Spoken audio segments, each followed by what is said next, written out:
Et bonjour, on se retrouve pour une seconde vidéo qui va être en rapport avec le fluff et en rapport avec une nouvelle armée. Pour ça aujourd'hui je suis avec Sully Salut! qui va donc vous expliquer un petit peu plus en détail son armée parce que c'est lui qui la connaît. Et puis voilà, ça va être un peu le principe des vidéos, on va alterner, je vais présenter, il va présenter, voilà. Donc pour aujourd'hui, on va commencer à vous parler un petit peu d'un bonhomme qui s'appelle l'Empereur. L'Empereur, qu'est-ce que c'est? C'est une créature, et ouais, je suis désolé si ça vous choque un peu, mais il a été créé de manière magique et dans des laboratoires, on ne sait pas trop quoi. C'est voilà, c'est un amalgame qui n'est pas humain, mais qui est donc l'Empereur de l'humanité. Cet empereur, il a créé 20 petits bonhommes. Ces 20 petits bonhommes qui ont été créés dans des laboratoires à lui, l'empereur, donc, s'appellent les primarques. Et dans ces primarques, il y en a un qui va intéresser celui aujourd'hui, c'est Magnus, Magnus le Rouge. Cyclope géant rouge, qui était sur la planète Prospero. Prospero qu'on a détruite, mais ça on en reparlera dans une prochaine vidéo aussi. Et donc de là, ils se sont tous enfuis sur la planète des sorciers. Et sur la planète des sorciers, donc, il y a toute cette armée des Thousand Sons. Et dans cette armée des Thousand Sons, aujourd'hui, celui veut vous parler du... Mutalite Vortex Beast. Alors c'est pas facile à dire, hein, ouais. Mais la figurine est plutôt cool. Pour situer un peu qu'est-ce que c'est le Mutali, c'est simple en fait. Sur la planète des sorciers, il y a toutes les créatures un peu démons de Tzeentch, que je vous mettrai aussi en photo. Il y a en fait des enfants du chaos. Et les enfants du chaos, quelquefois, en fait, se font un amalgame ensemble, ils se collent et deviennent un mutalite, donc quelque chose de purement d'énergie warp. Et souvent, ces créatures en fait explosent et meurent assez vite. Et ce qu'il faut savoir, c'est que quelquefois Tzeentch essaye qu'en fait ces créatures prennent vie et ça devient donc la mutalite. Mais c'est aussi quelquefois un don du chaos que Tzeentch fait aux sorciers. Alors Mhm. c'est vraiment une bête massive, ce qui est assez étonnant quand on voit après toute la gamme Thousand Sun et Démons de Tzeentch, avec énormément de tentacules et au-dessus un genre de joyau énergie warp qui est sur son dos, qui est en fait le vortex et qui est souvent créé avec la grande tour de Magnus, parce que Magnus sur la planète des sorciers a une grande tour. Et en fait c'est une partie de ce joyau et c'est de l'énergie pure. Et ce qu'il faut savoir, c'est que quand cette créature meurt, que ce soit dans le fleuve ou dans le jeu, elle fait des blessures mortelles autour, un peu comme une machine qui explose. Et si je ne me trompe pas, c'est une des trois plus grosses entrées du codex Thousand Sons, de toute façon, en termes de taille de figurine. Oui, ah oui, parce que Magnus est assez énorme. Je crois même que c'est la deuxième, si on commence, ouais, même si on prend par exemple tout ce qui est Predator et Land Raider. Enfin, Land Raider est quand même très très large, mais en termes de massif, ouais, je crois que le Mutalite est assez impressionnant. C'est quelque chose qu'on n'attendait pas dans l'armée, un peu comme d'autres entrées qu'on parlera après.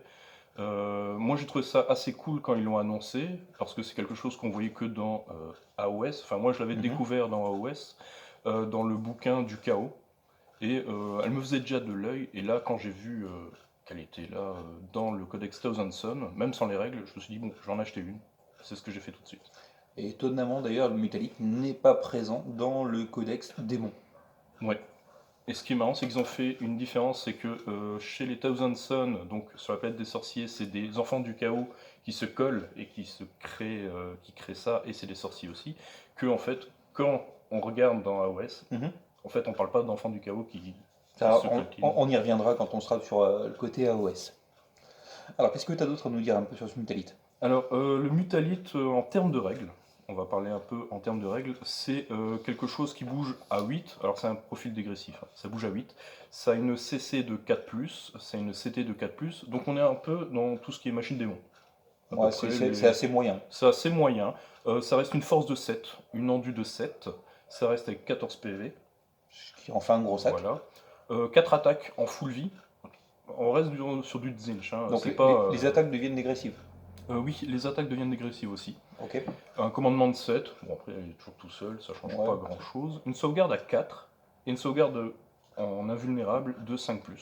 Ce qui en fait un démon, enfin voilà, Ouais, il y a rien de... ça devient costaud quand même. Voilà. Ce qu'il faut savoir, c'est que ça attaque avec des tentacules, et aussi avec ses énormes griffes. Alors au corps à corps, comme j'ai dit, c'était 4 attaques en full vie.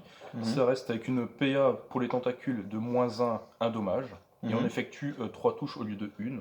Donc Ok. si on dit qu'on attaque qu'avec ses gueules, on est quand même à 12 attaques, ce qui est franchement pas déconnant. Ça peut servir. 12 attaques de mêlée. 12 attaques de mêlée, attention. Ok.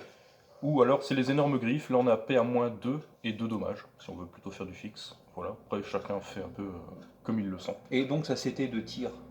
Alors la CT de tir, bah, un peu comme souvent chez les démons, il la note, mais on ne sait pas pourquoi elle est là. D'accord, ok. Ouais, il y a pas de tir, mais par contre elle a un vortex, donc son petit vortex qu'il y a derrière lui, qui permet de faire des petits pouvoirs d'une certaine manière. Alors C'est un sorcier. voilà, il y a deux façons de jouer. Soit on décide de le choisir nous-mêmes dans la liste, il y en a 6 que je vais énumérer après, et comme ça on choisit pour être sûr, voilà, telle phase, ouais, il me faudrait ça, alors je vais faire ça. Ou alors on a envie de jouer un peu sur le hasard, et là on lance 2 dés.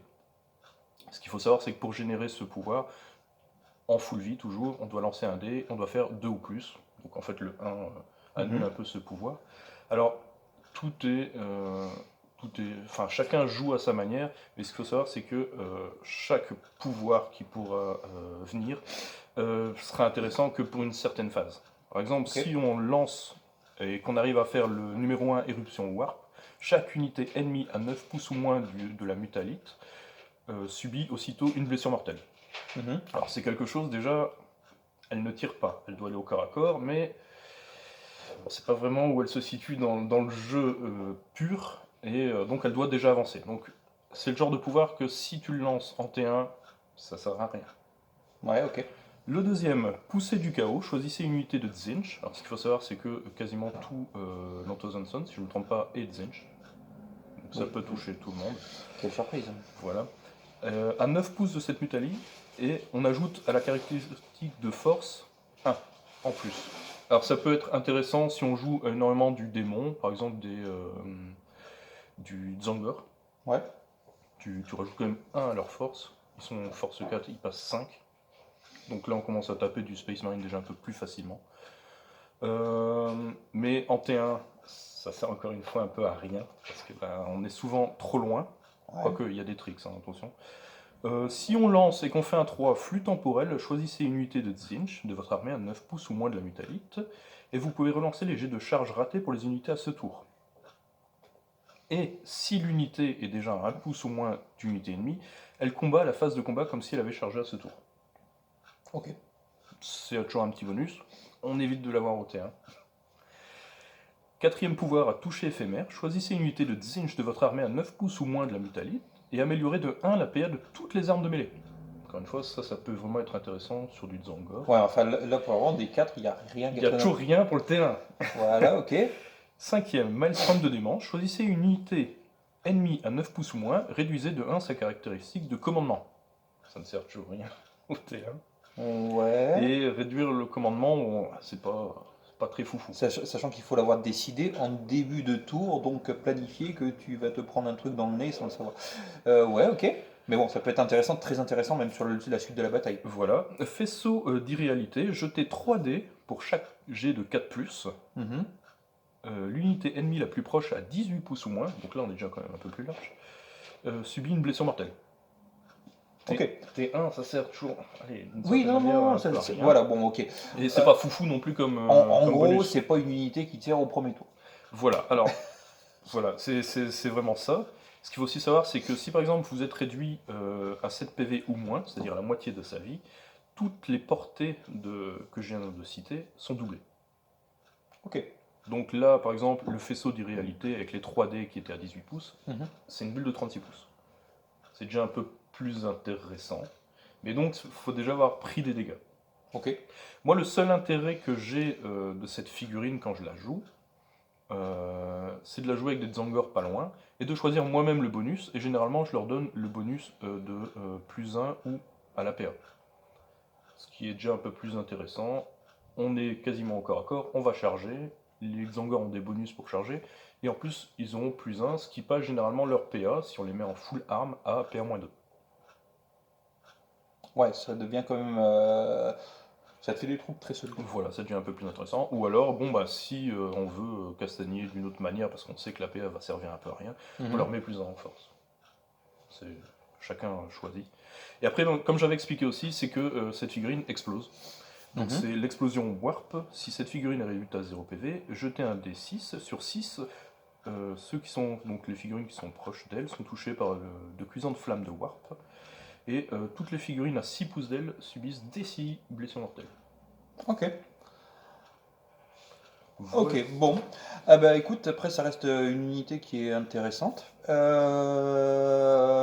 Avec, bon bah voilà, on voit qu'au premier tour, c'est pas forcément ce qu'on va mettre en place, mais ça va te consolider tes troupes pour la suite de la bataille. C'est ça. Alors ça dépend dans quel milieu on veut jouer. Moi j'aime bien la sorture. J'aime bien, j'aime bien jouer un peu avec. C'est une figurine vraiment très compliquée à jouer parce qu'en fait on sait jamais où elle doit aller. Elle suit rarement assez vite les figurines parce que son mouvement est dégressif. Hein. On est quand même à 8 pouces de base, ouais, c'est moyen, et au plus bas on est à 4 pouces. Donc après pour suivre ça devient un peu compliqué.